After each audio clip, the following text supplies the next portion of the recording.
Hi guys, I'm going to read Sunny Day Fairies. One day, not very long ago, lots and lots of golden fairies gathered together. They all flocked to where the brightest sunbeams shone down onto the ground from the dazzling sunshine above. They were waiting for the new fairies. Sunny Day Fairies slide down the sunbeams when they come down to the ground, and today was the very day they were due to arrive. The first baby fairies floated to the ground quickly, followed by 6 others who had also come down the sunbeam. Their wings were still tightly folded behind their backs, so the golden fairies called out excitedly, "Do your wings! Do your wings!" They all loved that bit the best. One of the new fairies started to wriggle her shoulders, and as she did, her wings gradually unfurled, just like a butterfly's wings. At first, the baby fairy was thrilled with her new wings, but then she looked very unhappy and she started to cry. "What's the matter?" asked one of the grown-up fairies. "Don't you like your wings?" "I do like my wings," said the baby fairy sadly, "but they're not pretty like yours. Why can't I have lovely golden wings like you?" "Just wait for the pollen party and you'll see," said the older fairy kindly. When the babies were all together, Queen Buttercup stepped forward. She was dressed in a yellow silken gown which had tiny buttercups sewn into the hem. As she walked, she left a trail of fairy dust.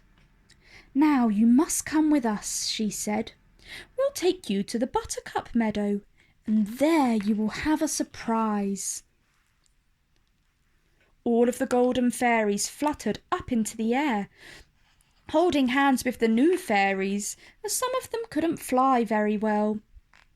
"Now," said Queen Buttercup, "are we all here?" "Yes," squealed the babies in excitement. "We are, we are." And so they flew high into the air and over the countryside until they reached the golden buttercup meadow.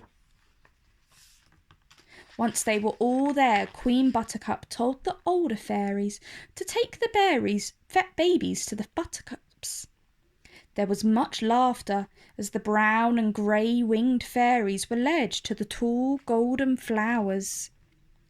"Now, fairies," said the Buttercup Queen, "stand the babies under the flowers." As they were led to the flowers, they looked up in wonder at the shining yellow petals of the buttercups above their heads. The older fairies took hold of the flower stalks, and when Queen Buttercup waved her wand, the fairies shook the flowers as hard as their slender arms would let them. Just as that moment, the earth started to move beside the babies as a friendly mole came up to watch all of the excitement. The older fairies continued to shake, and the harder they shook, the more golden pollen came floating down onto the brown wings of the babies. They wiggled and giggled as it tickled their wings, but at the same time the golden dust was changing their wings into a beautiful gold, just like the wings of the older fairies. A little bit of the magic pollen even floated down onto Mole's nose, turning it bright yellow and making him sneeze.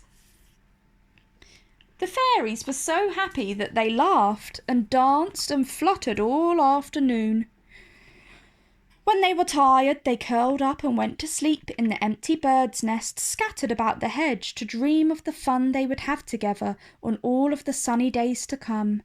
And that's how Sunny Day Fairies get such beautiful wings. The end.